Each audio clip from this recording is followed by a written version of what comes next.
Hi. I had a little problem with my camera. You know, I'm kind of used to this. It told me I needed to change the orientation. So that's what I was doing. Um, so thank you for tuning in today. And my name is Dr. Yvette Kennedy. And the reason that I'm doing these things are the YouTube videos that I'm doing on early learning is because I have been blessed in the area of education for my children. Um, and I just, thank God that they all finished college. All of them got their bachelor's degree, and two of them got their doctorate degrees. So, with that being said, I think I have a lot to share with you regarding education. When my children were little, or when they were going through school, people would always ask me, how did your children get to be so smart? And I just said because they do what they are supposed to do in school. So what happened was, once I started getting grandchildren, I found out that that may not have been the only reason. Another reason being that at an early age is when the difference is really, really made as to whether or not your child will love learning. So when your child does love learning, it becomes a lifelong experience for them, and they enjoy learning new things. So why does it matter? Why does early learning matter? Okay, because I'm going to give you three reasons. Number one, the brain is developing at that early age. Number two, learning foundations are established with early language skills, and it has been shown to help with academic success. And number three is emotional and social types of behavior are very, very, very good. So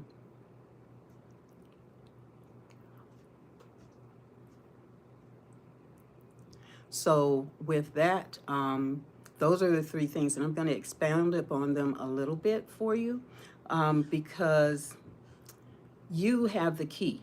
You have the key to your child's early learning, okay? If you're a caregiver, or if you are in the parent, or if you are grandparent, then you have the key and you can impart things into your baby that are lifelong good skills for them to have. Okay, so brain architecture in previous videos, I've told you about the neurons and that our brains have like 1 billion neurons when we are born. Okay. However, not all of them are connected. So what I wanted to do is I got a picture for you. I'm going to show you a picture of a neuron so that you can really understand what is happening in your child's brain. And it happened in your brain too when you were a baby. So from 0 to 3, there are 1 million synaptic connections made per second. Okay, now I'm going to show you this. Okay. All right. Okay, so this is a nerve cell or a neuron. And you have like 1 billion of these in your brain, okay? Your baby has 1 billion of them, okay? So from 0 to 3 years old, these make 1 million connections per second. Now let me tell you the parts of it. This is the cell body. And these little things that stick out like fingers are called dendrites. This long thing right here is the axon, okay? And these things down here, if you can see those little connections there, Those are the synaptic connections. Okay? So when you're first born, these are not connected. And see, this neuron is connecting to this neuron. Okay? So do you see how it happens? Now, what happens is the nerve impulse starts here. It goes down. Okay, let's see. It starts here. It goes down the axon, goes into the synaptic connections, then goes into the cell body, goes through these dendrites, goes into the cell body, and then it goes to the next neuron. Okay? So we've got a billion of each single one of these. All right? Okay. So I I don't really know about ADHD. I just know about from the beginning of the birth cycle. So I have not had any experience with that. Um, apple applesauce. I haven't had any experience with that. Um, okay, so these are nerve endings. And that's what I mean when I say 1 million synaptic connections per second, because those are the cells that are in the brain. Okay? So the first thing is with early learning, there is what's called a serve and return response. Okay? And the serve is kind of like playing tennis. Serve is when the child says something. They may babble, or they may feel like they may have facial expressions, or they may grunt. So it gives you a signal. Okay? So they serve the signal. And then you, as the caregiver, you return a signal, or you return an action to meet that need.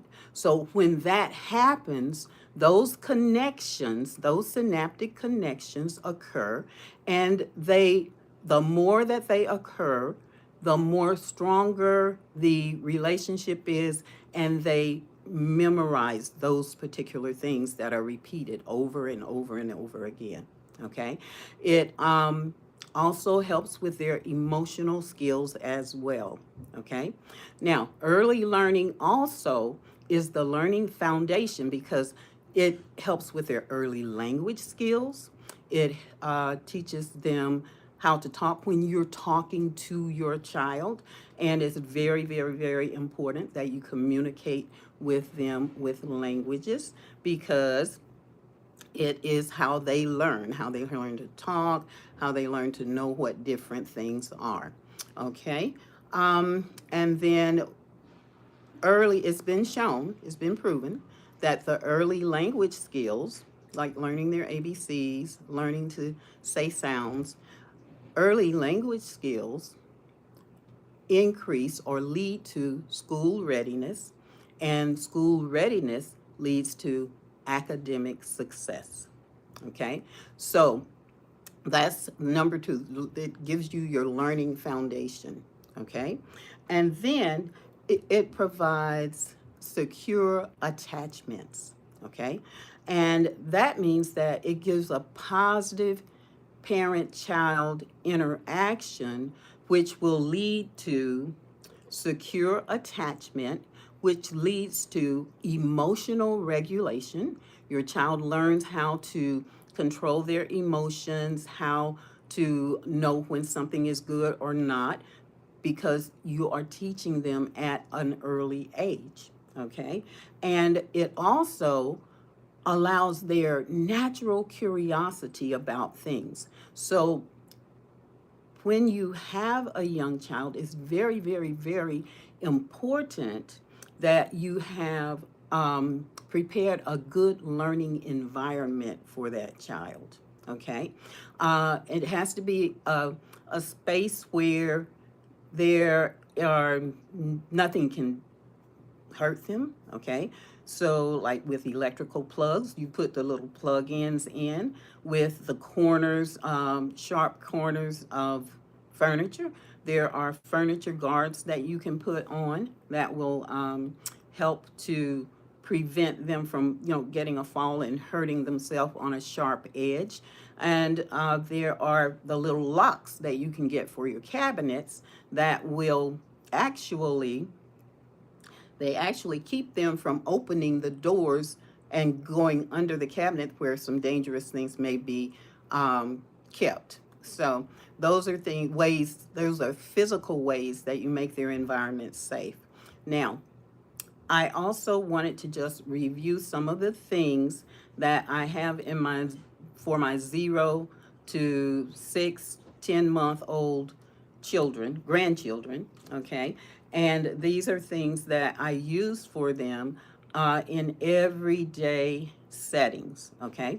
Children are learning from the time they are born, they're learning, okay?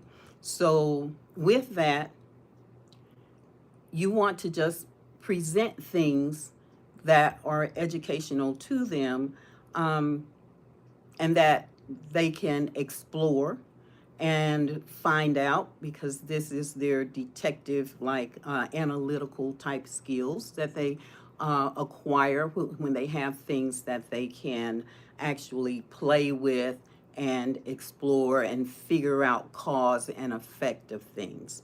Okay, and those are in your everyday settings.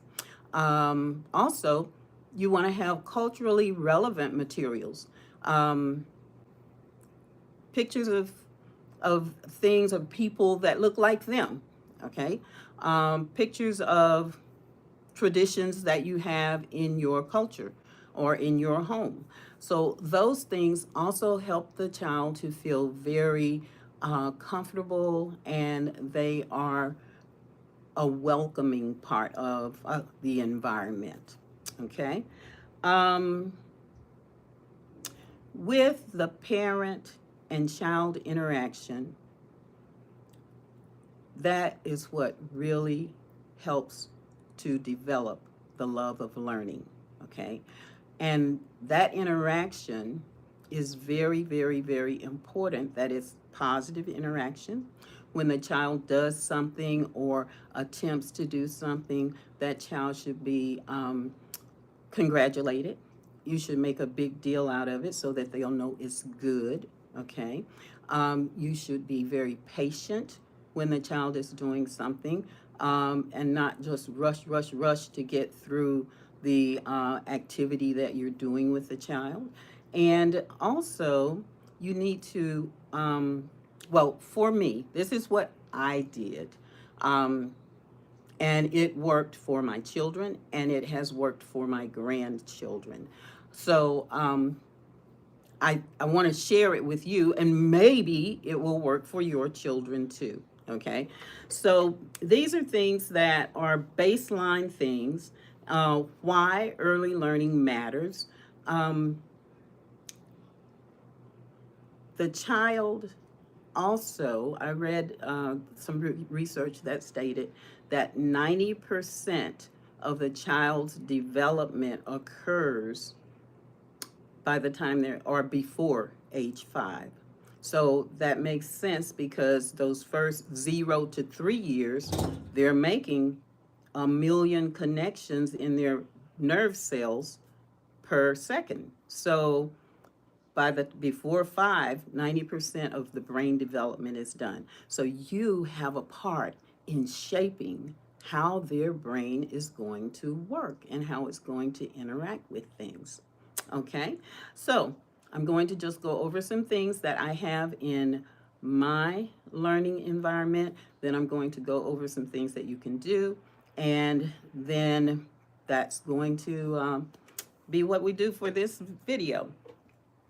Okay, first of all, in your learning environment, you should have a storage area.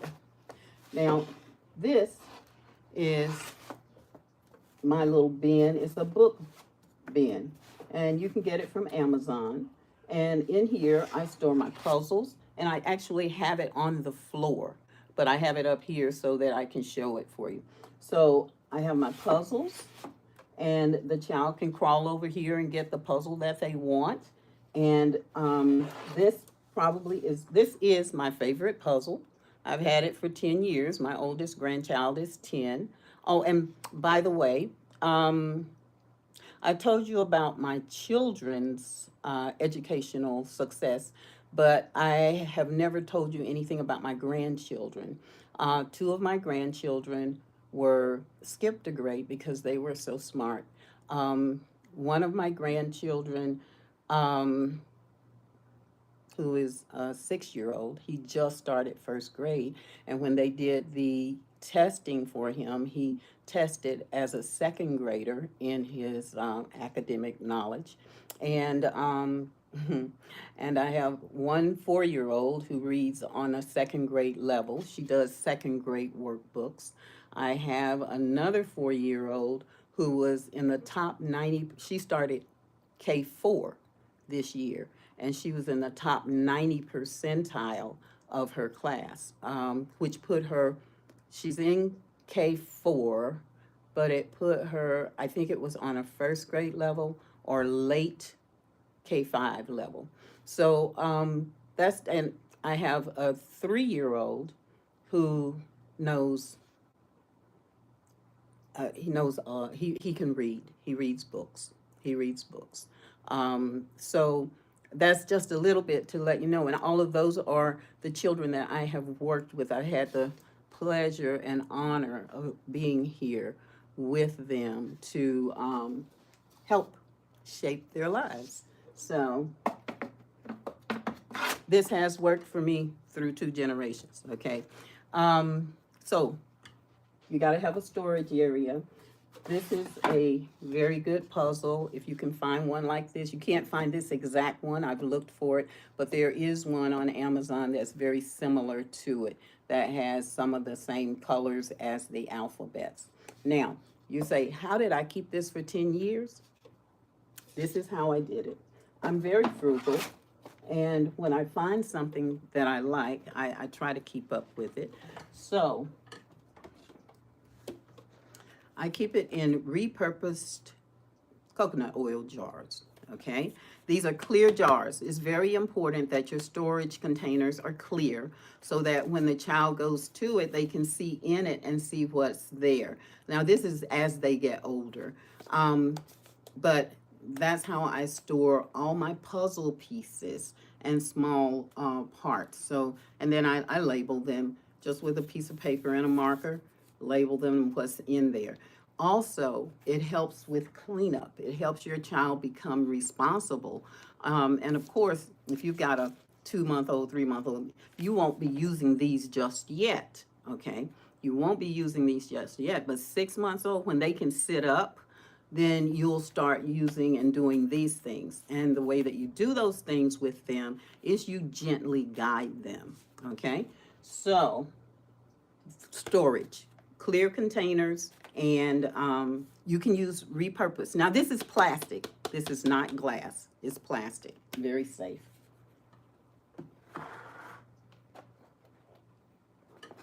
Now,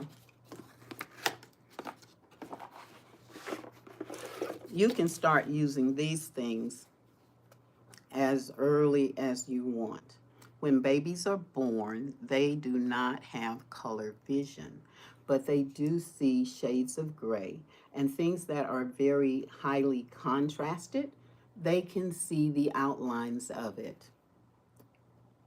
Okay? So, with these, the way that I do these is I tell them a black mushroom on a white background with white dots and one red dot in the middle.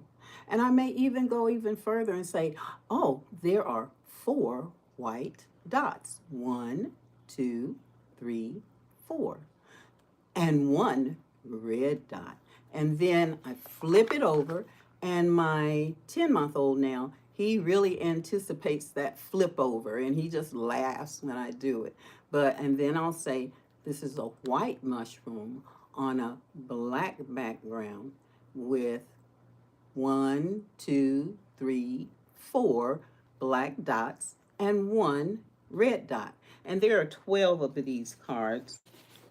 And I just go through each one.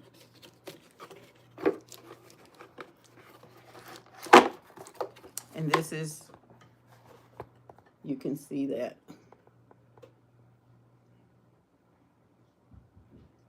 Okay. And it says it's from 0 plus. So my 10-month-old, I still do this with him as well. But I started out with him, well, I think I started keeping him when he was around 6 months. So I started out with him as soon as I started working with him. Now, this is another set. This, I just recently got this. So if you look at this, this has soft blocks, balls, and stacking blocks. Okay? Balls with different textures. Okay? This is very, very good. This, when he was 6 months old, he loved this. And I wanted to get him something because the younger babies, the first thing they do is put things in their mouth. So you want to make sure you clean these up really good and just have them out so that they can explore and get these and play with them whenever they want to, and they're safe.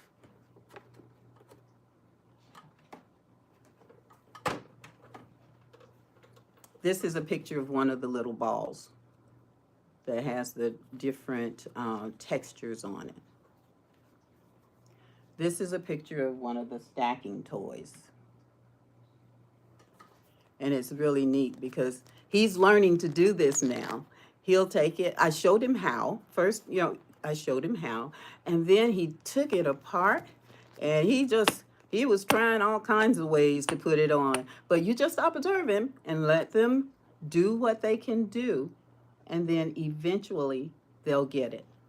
And you can help them after a while. If they look like they're getting frustrated, then I'll gently guide and show them how to do it.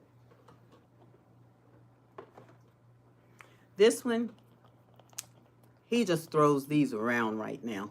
But it has spaces on the bottom where this piece fits in to this piece and you can stack them.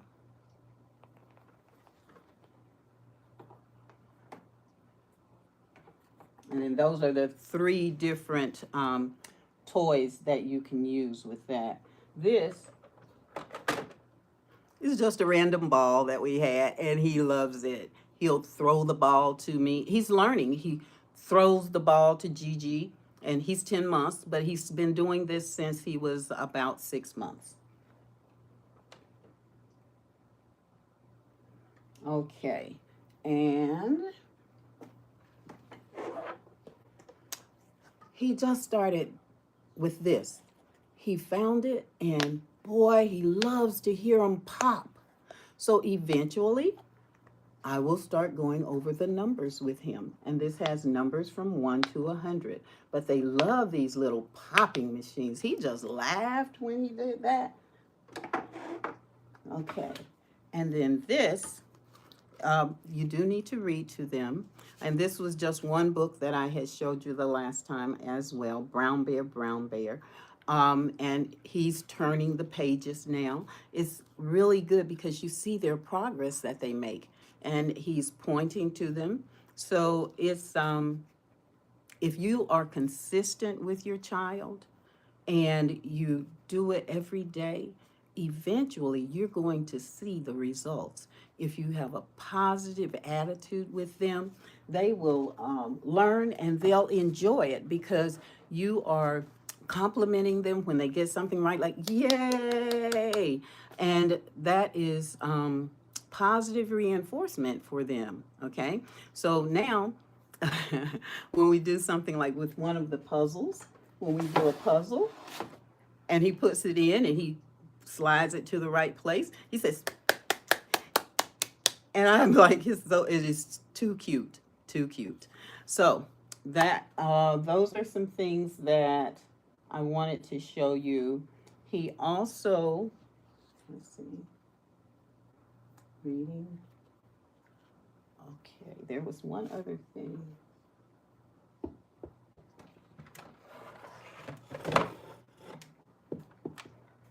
These type of toys are really good because they show cause and effect. When they touch something, let me turn it on. Hi kids, welcome to the Light Up Alphabet Apple. Let's learn about the animals. So when they What has touch a furry something, body? The alligator, it the goose, the horse, it makes or a the jellyfish. it makes a sound and it lights up so that it can show them what they're doing. And then over here, it has different things that you can go over. So this allows them to explore by themselves, and it is a very safe toy that they can use. But it's a toy, but it's an educational toy. And that's what you want to get for your children. When you're out buying things for them, you want to get things that you can use as educational type of things. And because they are learning at all times. Okay, now, the next thing that I wanted to do was to just go over some finger songs with you that you can do from birth until, until 3 or 4. My, my 6-year-old, even like when I'm doing his brother, his baby brother, when I am doing this with him, like Itsy Bitsy Spider, when I'm doing that, he knows I'm going to come after him too. So again, this is the rendition of Itsy Bitsy Spider that I like to do. Okay, and when you're doing these, you do need to be very animated, okay? And you guys, I actually, I'm not really good at looking at your comments while I'm talking, but afterwards I will take a look at them, okay? So the first one, well, the very first one, I taught you this before, but for those of you who did not see that video, this one teaches the baby his name or her name, okay? And it teaches it from a very, very, very young age, because you can use this as a lullaby, okay? And it starts out kind of, if the baby is crying, okay, and 3 things you have to, well, 4 things. You have to make sure when your baby is crying, make sure that they are dry, they're not wet. Make sure that they are not hungry. Make sure that they, okay, not wet, not hungry. Oh, and then and that they're not sick, they don't have a fever. And then the other thing is, if they're really, really fussy, they're probably sleepy. Okay, so those are the 4 things that you can use to try to satisfy your child when they are irritable and crying. Okay, usually, oh, if they are well fed, make sure you burp them. Okay, that 0 to 7 months, my 8-month-old, she still needs that good burp. So just make sure that they burp after you have fed them if they're really fussy, because gas can make you feel real bad, even as an adult, okay? So those are the 4 things that you want to check each time that your baby seems very fussy. Now, if everything else is fine and they haven't had their nap, then they're just sleepy and they're fighting it. They don't want to go to sleep. So, or they've been sleepy for so long until now they're kind of overstimulated. So this is kind of a lullaby that my daughter-in-law, that my daughter made up, and when 6 years ago. So this is how I do it. I have the baby in my arms, and I call the baby by their name. I'll say first name, middle name, last name, da da da da da da da. You are healthy. You are wealthy. You are wise. Da da da da da da. First name, second name, last name, da da da da da da da. You are perfect. You are righteous in God's eyes. Da da da da da da. And you just keep singing that, and eventually, for me, Each baby since that 6 years has calmed down. Okay? Now, you don't have to say what I said. That's what I just normally say. And I change it up and say other things. But you want to get six positive adjectives or positive words that you want your child to be. And you are speaking those things into his existence. You know, you're speaking them into him while he's at a very young age. And, or she, and it's very important the words that you say to your child. So every time it calms them down. So that's one thing that you can do from birth. Okay. Then another thing is I like to do the Itsy Bitsy Spider song, and this is how I do it. Okay. Itsy bitsy spider went up the water spout. Down came the rain and washed the spider out.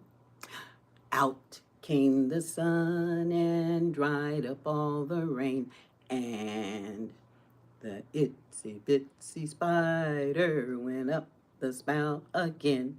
And then you tickle their tummy. Ba-dump, ba-dump, ba-dump, ba-dump, ba-dump. And they really like that. They will laugh each time. Then, as you are saying it, you see that they're learning because, oh, and I do this at diaper change time, but you see that they're learning when they start anticipating the last time that you're going to sing it. Okay, when you say and then they also start moving their fingers. So, you know, of course, it's not exactly, but they start making the motions. So, if you're consistent with these things, they do learn to do them, and you see the fruit of your consistency. Okay, now there's another one. You may have you may have heard this one before. When I'm doing their diaper change, it's this little piggy, and you're doing it with their toes. This and the big toe. This little piggy went to market. Next toe. This little piggy stayed home. Next toe. This little piggy had roast beef. Next toe. This little piggy had none. Next toe. This little piggy cried, wee, wee, wee, all the way home. And then they kind of want you to do the other leg, the other foot too. But I always do both feet. And they laugh and enjoy that a lot. Okay, now the next one is one that I have not told you about before, and it is one little, two little, three little angels. Okay, and this helps them with their counting and with their finger movements. Okay, so this is how I sing it. And I start out very slow, and then I speed it up. And as I speed it up, wow, they get more excited about it. Okay, so I'll do one little, two little, three little angels, four little, five little, six little angels, seven little, eight little, nine little angels, 10 little angels flying all around. Again, one little, two little, three little angels, four little, five little, six little angels, seven little, eight little, nine little angels, 10 little angels flying all around. Again, one little, two little, three little angels, four little, five little, six little angels, seven little, eight little, nine little angels, 10 little angels flying all around, flying all around, flying all around. They really like that. Okay. My grandchildren and children really like that. Give it a try and see if yours like it too. And when they're younger, these things are done at diaper change because they're on the changing table, and you know, that's a good time to communicate with that early infant. Okay. There's one other one, and this one is more when they're more around the 6-month age. And it is one little finger. And this one's pretty common. I've learned about it when I went to the library, okay? When I went to story time at the library. And that's another thing. Once your child is older, they will really benefit and you will benefit from story time. Most libraries have a story time for toddlers, okay? I have taken my 10-month-old, but I think that is for him. I'm going to wait until he's more like a year old and he'll enjoy it more. But anyway, this is the song. Little finger, tap tap tap. One little finger, one little finger, one little finger, one little finger, one little finger, tap tap tap. Point your finger up, point your finger down, put it on your head, and then you touch your head, and you have the baby touch their head. One little finger, one little finger, one little finger, tap, tap, tap. Point your finger up, point your finger down, put it on your nose, nose. One little finger, one little finger, one little finger, tap, tap, tap, and you tap the part that you just named. Point your finger up, point your finger down, put it on your chin, chin. One little finger, one little finger, one little finger, tap, tap, tap. Point your finger up, point your finger down, put it on your arm. Okay, so you continue doing that, and you do your arm, and then you do your leg, and then you do your foot. And when you do the foot, and you're touching the baby's foot, when you do the foot, then after that, you come back, okay, put it on your foot, foot. Put it on your leg, leg. Put it on your arm, arm. Put it on your chin, chin. Put it on your nose, nose. Put it on your head, head. Now let's wave goodbye, goodbye. So that is a good one. Now, another one that I do once the child is maybe 6 months, once they're sitting up, and I do this with them when they are in their high chair, right after I've fed them. Okay, so this and this is really good because okay, so one little finger taught them up and down, and then it taught the body parts. This particular one teaches you up and down as well. Okay, and it is called the Wise Man. The Wise Man. Okay, so here we go, and this is the rock. Okay, and this is the land. Okay, all right, and this is how it goes. The wise man built his house upon the rock.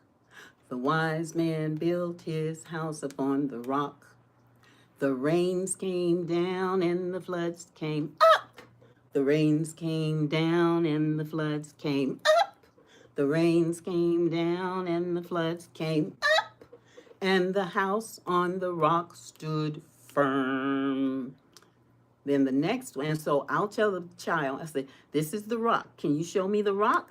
And they'll do like this. And if they can't do it yet, I just help them curve their hand around to make a fist and then tap it for them, okay?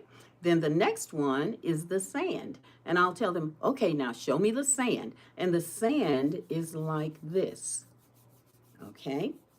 The sand is like this, all right? So now, so the next part of the song is, the foolish man built his house upon the sand. And then we rub the sand. The foolish man built his house upon the sand. And rub the sand. The rains came down and the floods came up. The rains came down and the floods came up. The rains came down and the floods came up. And the house on the sand went shroom. And they really like that shroom. And so that teaches them up. It teaches them down. When they are older, it teaches them that rocks are sturdy, for a sturdy foundation. and that sand is very loose, and that something built on sand won't stand up, but it'll fall. Okay, so that's the last one I'm going to go over today, and I've got a lot more, but that's it for today. And from now on out, I will probably be talking about 6 months to a year, and 6 months to a year and a half. But thank you so much for listening. This is the culmination of teaching your child to learn or to love learning as an infant. So thank you so much. Now let me see if I can look at the chat messages. Okay, let's see.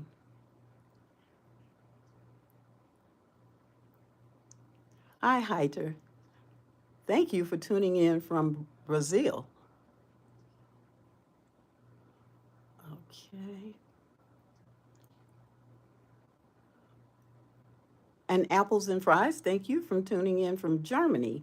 I think I mentioned this before. I'm sorry. I don't really know a lot about ADHD.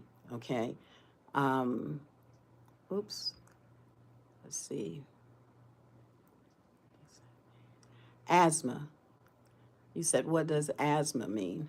Asthma is a respiratory disorder where the lungs don't get quite enough air into them, but you would be better asking your doctor about what that means.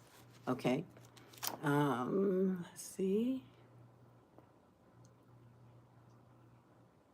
All right. So thank you so very much. You guys have a great night.